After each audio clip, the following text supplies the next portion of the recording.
What's up, guys? Ian here, coach of your Ladner Lanturn, bringing you guys our Week 10 team builder in the UPA-D League, taking on Supreme Sean and the Ailsa Craig Cutieflys. I have no idea what the context of that team name is. There's a Skyla in the logo, which doesn't really make sense to me with Cutieflys, but maybe that's representing Ailsa Craig. I have no idea who Ailsa Craig is. I might have to Google that at some point here. But anyways, we're taking on Sean. He's 3-6 -9, out of playoff contention. If we win this game, then we're probably in. The problem being is we're tied with Ishan right now. So myself and Ishan are both 4 and 5 plus 0. Depending on our Week 10 results, whoever has the higher result makes it into playoffs, essentially, as the final seed. Taking on, at the moment, it looks like DS in the Birmingham Vulpix, who we actually beat DS earlier on in the season. But it also could be Stybe, who we obviously just lost to last week. I think I would feel a little bit more confident against DS because I think I have a good read against his team, and he didn't make any transactions or anything. But we'll sort of see how that goes. Anyways, let's get right into Sean's team here. He's got the Zygarde 50%, Z Kartana, Mega Gyarados, Dugtrio, Comfey, Azumarill, Breloom, Crobat, Z Ariados, Z Vikavolt, Z Dodrio, and Drampa. Priority users in the Zygarde with Extreme Speed, Dugtrio with Sucker Punch, Azumarill with Aqua Jet, Breloom with Mach Punch, Ariados with Sucker Punch, and Dodrio with Quick Attack. Hazard setting, he's got the Dugtrio with Rocks, Ariados with Webs and Toxic Spikes. Removal options is the Kartana with Defog, Comfey with Defog, Crobat with Defog, and Drampa with Defog. And then four times weaknesses is the Zygarde to Ice, Kartana to Fire, and Breloom to Flying. I have most of those covered, if not all of them, so we'll sort of see how that goes this game. So, in terms of what I'm not really expecting, I don't really think he's got room for Dodrio. He could bring it. I don't really see it coming. I don't think it makes that much sense to bring against me. I think Drampa is a likely bring against me, to be honest. I do have a Rain team, so Cloud9 makes a lot of sense against me. Ariados could also make sense, given that, but I do have 2 flying types that threaten it out turn 1 and a Necrozma, so kind of iffy on that.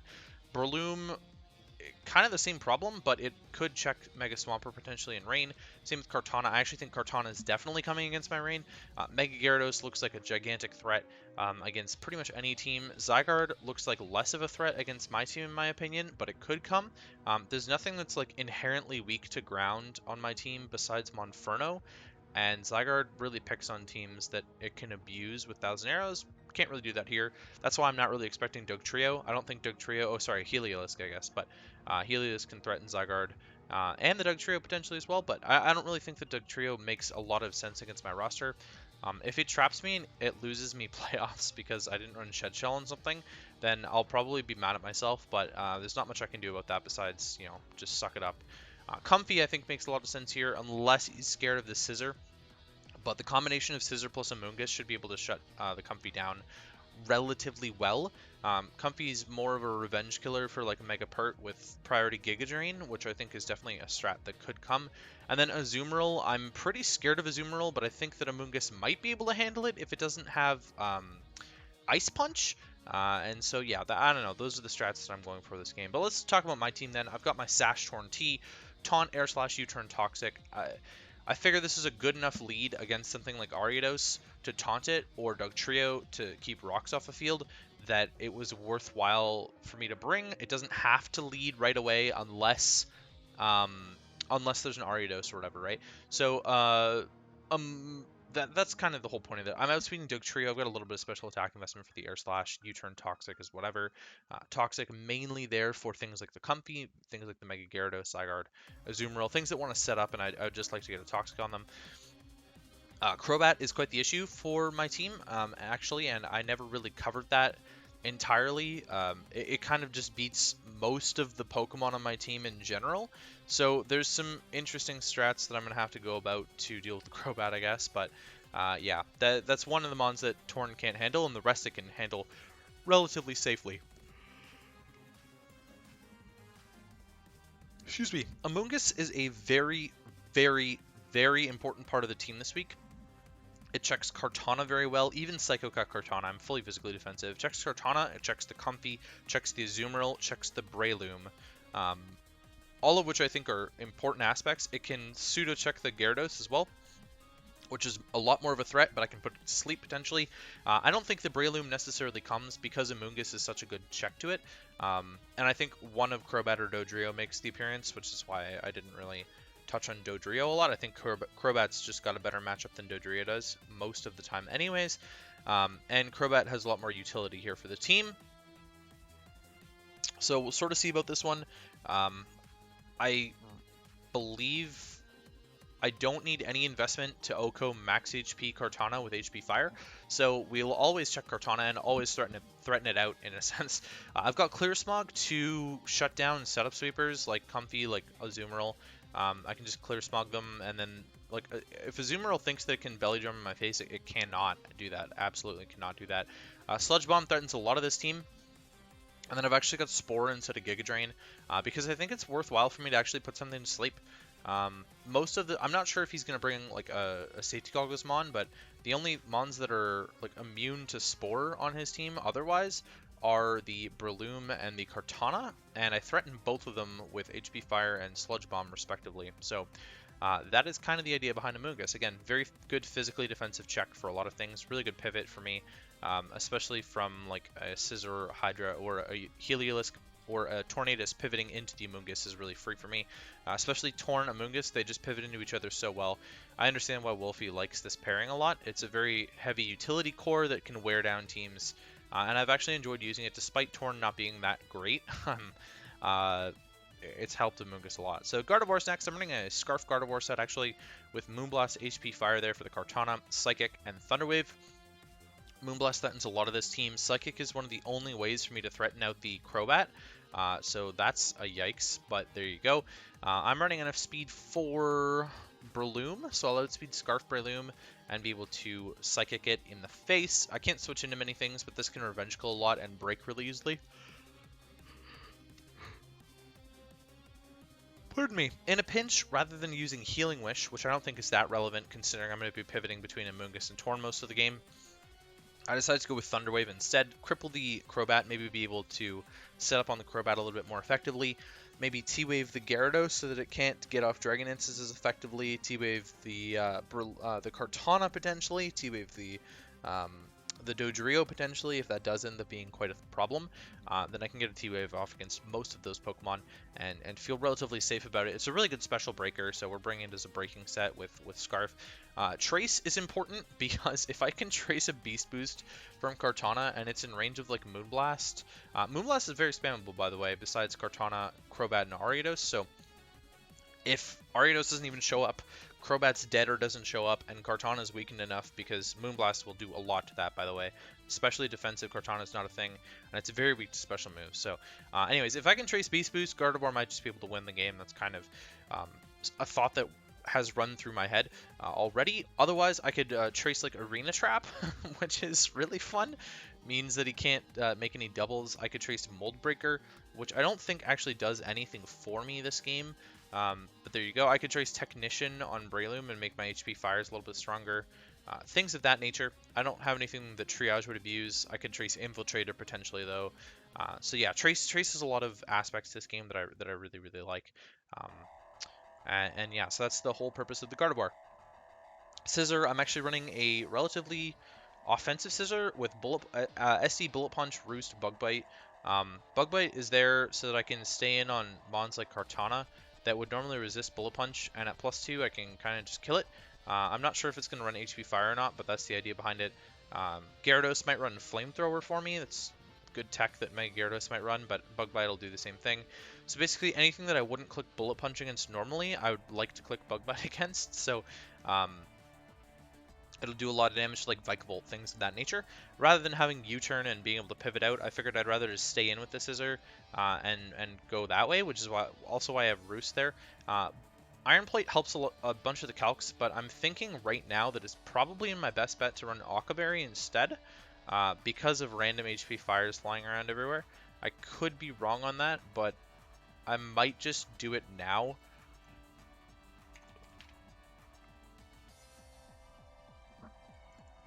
Just to help out a little bit. This is kind of why I like regular Scizor more than Mega Scizor. I've had so much more success with regular Scizor being able to live fire hits than the random fire coverage that's on other teams. Hydreigon's next. It's actually another physical attacker, which is kind of crazy, but hear me out. Hear me out, okay? Vikavolt is a problem. Vikavolt is actually a gigantic issue to my team.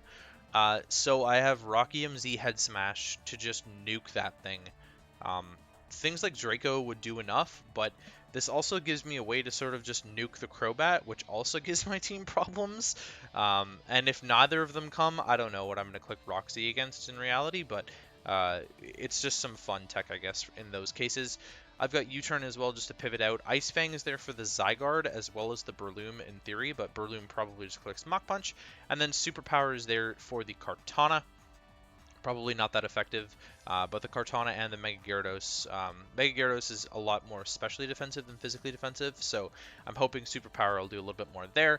I'm running enough speed on here for Zygarde, and then the rest is an attack and a tiny bit of an HP. And then Heliolisk is last, my nice little Assault Vest Heliolisk here with U-Turn, HP Ice, Hyper Voice, and Thunderbolt. This should be able to do quite a bit to the team. I don't need HP Fire on this, and I'd rather have something to threaten the Zygarde. So that's what that's there for. Hyper Voice, the normal resist on this team is Kartana. So Hyper Voice is really effective in this match if it wasn't enough last match. Despite Hydra and Heliolisk being so weak to Breloom, I think I've got Breloom covered enough in the Torn and the Amoonguss that I don't need to worry about that as much. U-Turn just to pivot out because I am still scared of the Dougie, and he does have 2 ground types, so I can't just run Volt Switch and think that I'm safe doing that, so I'd rather run U-Turn in those cases.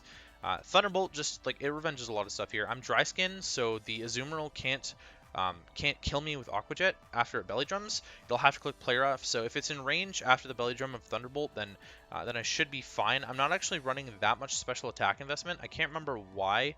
I think it's just because I wanted to maximize my damage output with the Assault Vest, so I might need him to like Belly Drum, pop the Citrus Berry or whatever, and then take Rocky Helmet damage before Thunderbolt will kill him if he's a max HP variant. I haven't run any calcs on that. I've put in a relatively low effort build here. I'm not sure if you guys can tell or not, but it's definitely not up to my usual standards of ideas and whatnot, and that's because Sean is eliminated and I'm in a tiebreaker scenario most of the time here, so I need to be careful about how I play this game for sure, and I'm definitely going for the win, but I probably could have put more time into this build, and I'll definitely be disappointed in myself if I don't make playoffs because I was a tiny bit lazier this week than I normally would be. It's not really how my work ethic is, but I'm not feeling the hottest, and I'm definitely not enjoying Pokemon as much at this stage.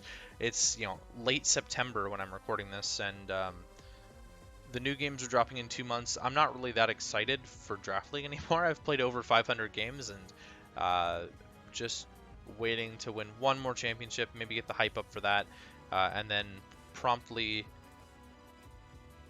relax a little bit more, you know, extend myself out to other things. I've been enjoying League of Legends again, so there's a lot of stuff going on there. Heliolisk is outspeeding Zygarde. I totally forgot to talk about this. Max HP, and then whatever's left in special attack. Conk, I didn't bring Conk. Conk obviously revenge kills the Kartana and the Mega Gyarados really, really well, actually. It's definitely not half bad in this matchup. Biggest problems, he's got double Fairy and he's got a Crobat. Those are the biggest problems for Conk this match, is the Azu and the Comfey. I could definitely run a speedier Conk, but Azu typically run a little bit of speed anyways, and if he's smart he would run some speed for Conk running speed for his Azu. Necrozma, this is like one of the first games it hasn't come to. Big thing being Mega Gyarados just obliterates it. Mold Breaker goes through Prism Armor, of course, and so Crunch just like one-shots me almost all the time unless I'm Colbur. I can't really revenge kill it that effectively without being boosted with X-Scissor already, so I'm not a fan.